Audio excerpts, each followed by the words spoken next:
Imhotep, please be present for ASCAC's 31st Annual Kemetic Conference, held March 13th through the 16th, 2014 at Essex County College in Newark, New Jersey.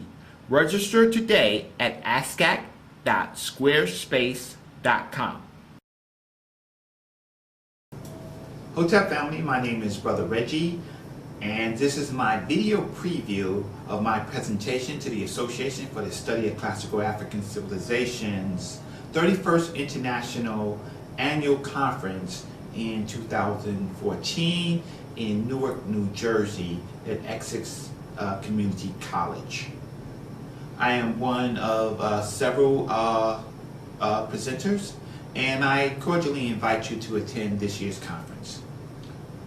As a video preview of my paper, the title of the paper is The Stele of Sahel, the Famine Stele, or the Stele of Yabu, unpacking the most important primary evidence that Nile Valley Africans praised inner Africa and from whence they came. This year's theme is Ancestral Wisdom, restoring and transmitting Ma'at from Sep Tepi, the first occasion. What I know of ASCAC is that it has set itself at the forefront to renew our moral and ethical obligations and responsibilities to counter the political, culture, and psychological oppression of African people, and also to continue to promote, preserve, and disseminate African culture and add to the record of intellectual enlightenment to sustain our humanity and to be the foundation of our liberation. My paper, unpacking the most important primary evidence that Nile Valley Africans praised inner Africa with the Stele of Sahel, is in my belief that this stele is Africa's most important ancient, historical, and holy document that we must put on the forefront of our work, publish and use it to liberate our African minds and fulfill the mission of ASCAC, one of them being the liberation of African people. Our published work of ASCAC and the majority of our papers and presentations have dealt with issues largely around the restoration of Ma'at. We in ASCAC have identified Nile Valley literature, archaeology, science, spirituality, ethics as necessary ingredients for a new African personality. Our liberation must have these components that serve as a place to stand on, the same as in our sacred literature as a tomb needing a place to stand on during his or her creation out of the primordial waters. This paper I am presenting deals with examining primary proof that our ancestors looked up south, deeper, further into Africa, where Africa was older, blacker, indigenous, and sacred for its strength, spirituality, and morality. For years, we have let Europeans question and deny us to where the people of Kemet/Egypt came from. Yet the proof is in the direct words of our ancestors, in plain sight in the Stele of Yabu. And our European counterparts have no other ancient biographical literature that can challenge what I am going to speak to you about today. As I have said last year in the conference and in other places, the human born in Africa is the species of humanity, and all others are races or pedigrees of this sacred species that we belong to.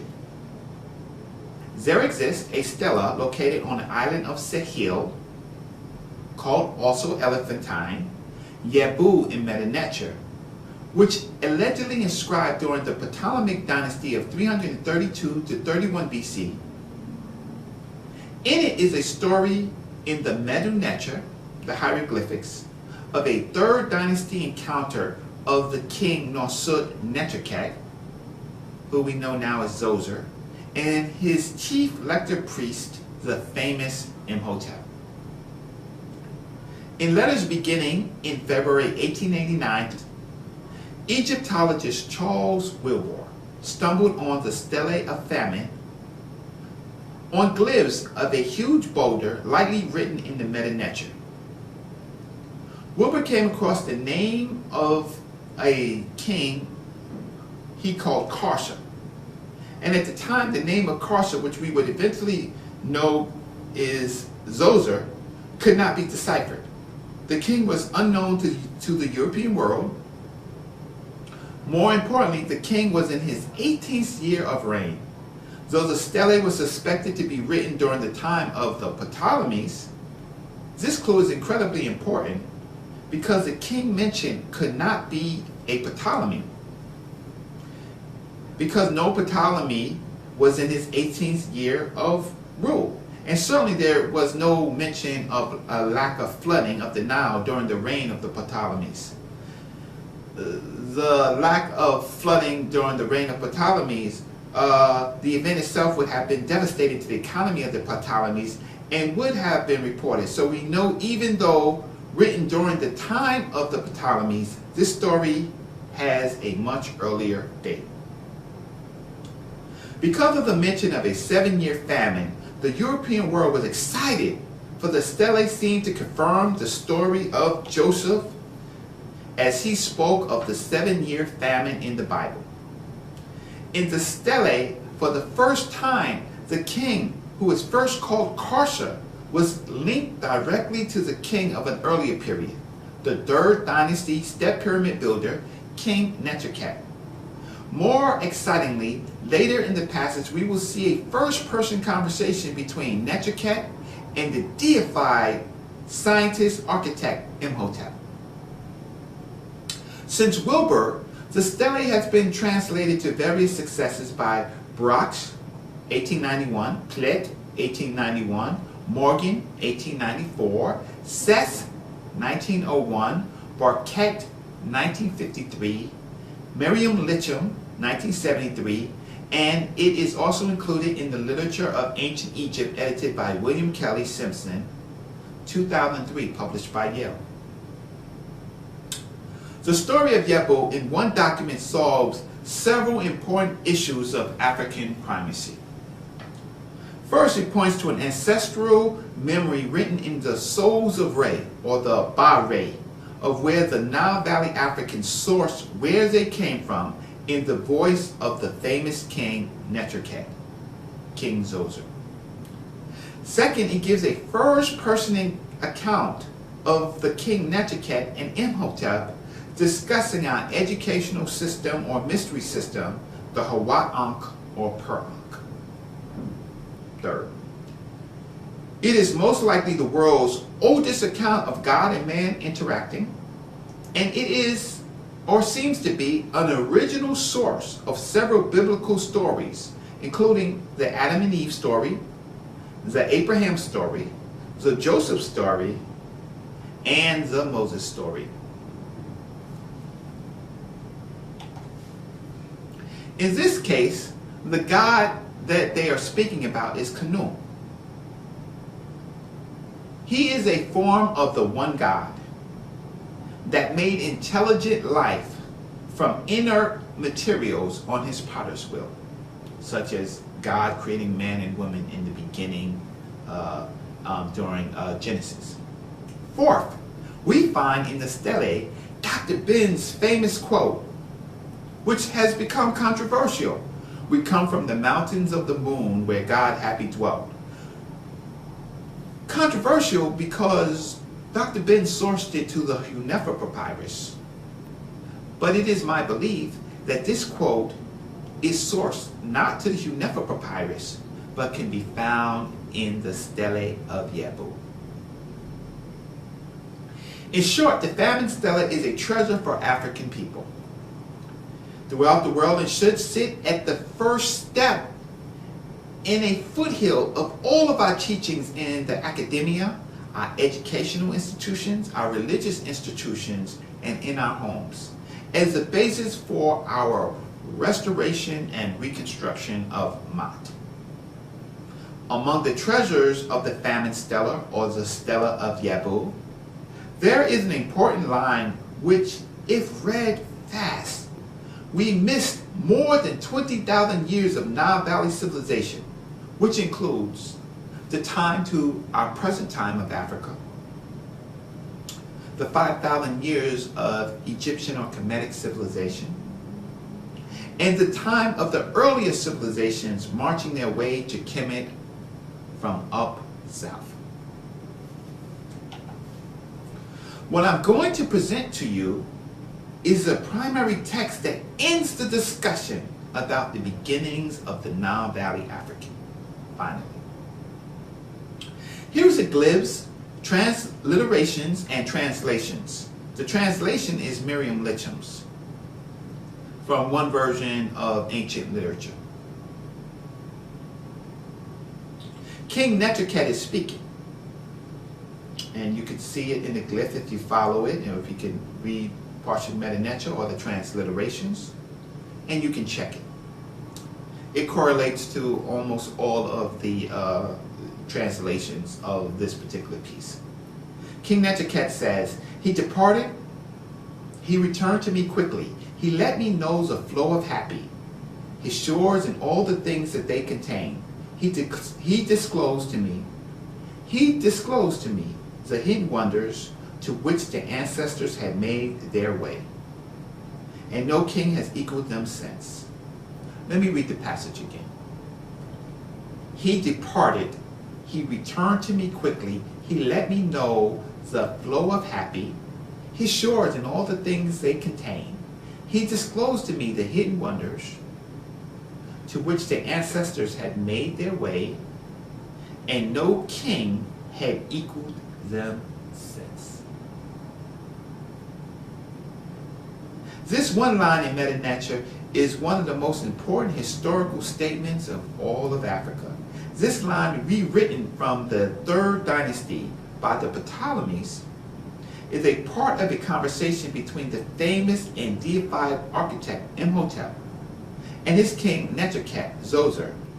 This statement is primary proof that the Nile Valley Africans knew that their ancestors came from up south where the Nile began, and the Nile is sometimes called by the name of the Neter Hapi.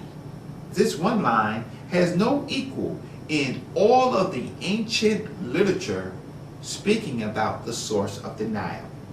It is incredible because the world knows of Imhotep, who was a pyramid architect and builder.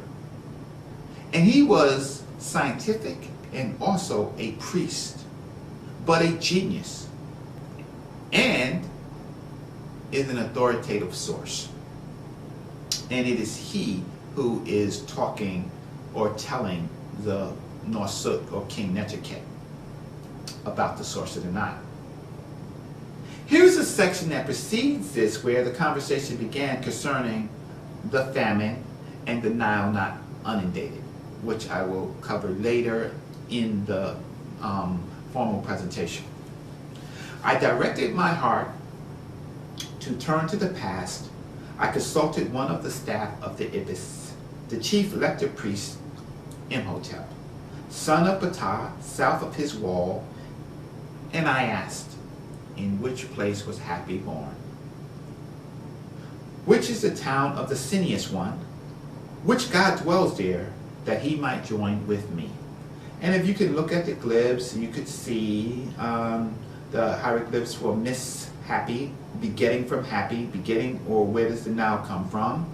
And you see the famous name of Imhotep. You can,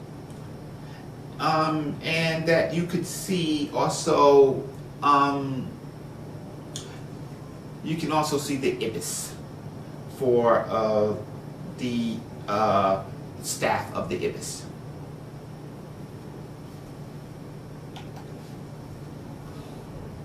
Further, it says, here are the glyphs for this passage. He stood, I shall go to the mansion of the net. It is designed to support a man and his deeds.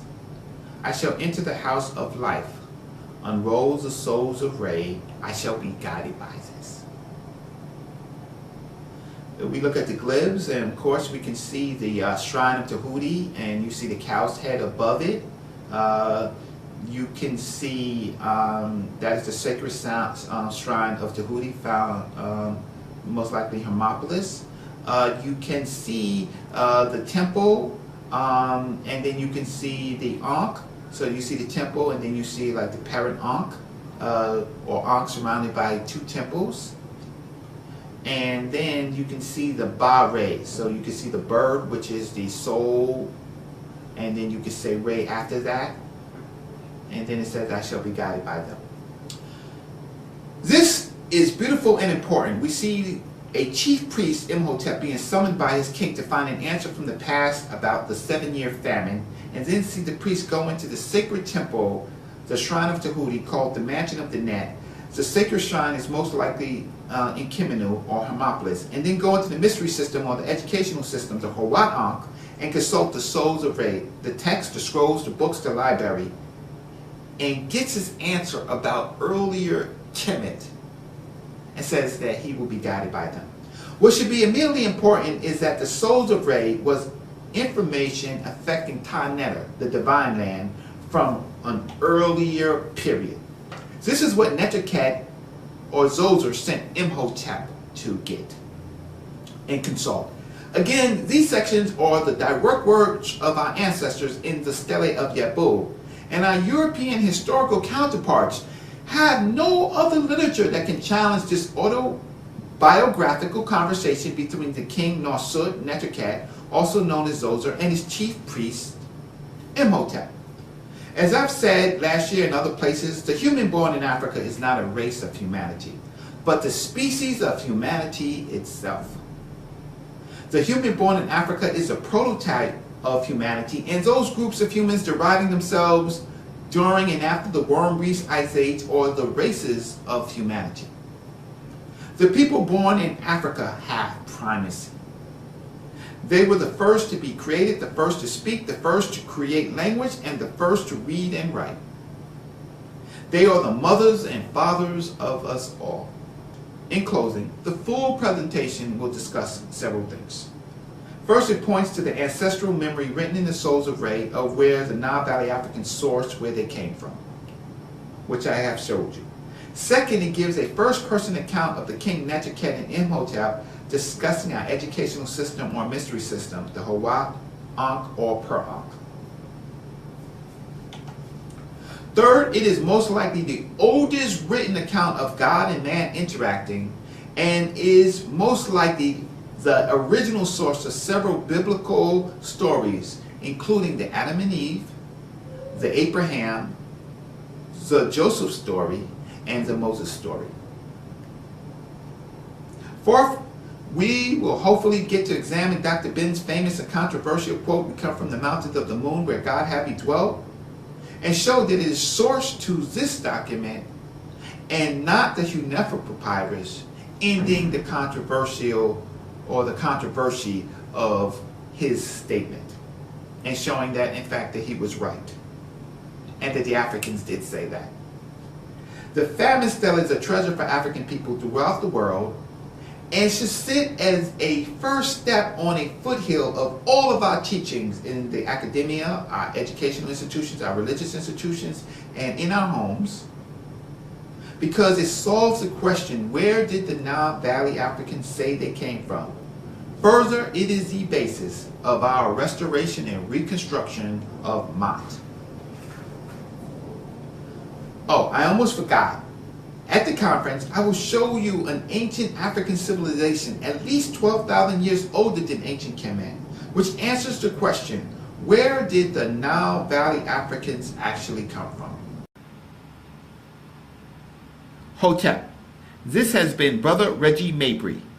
To see the entire presentation live and see many more great presenters, please register today for the ASCAC 31st Annual Kemetic Conference, held March 13th through the 16th, 2014 at Essex County College in Newark, New Jersey. Register today at ascac.squarespace.com. See you at the conference. Hotep.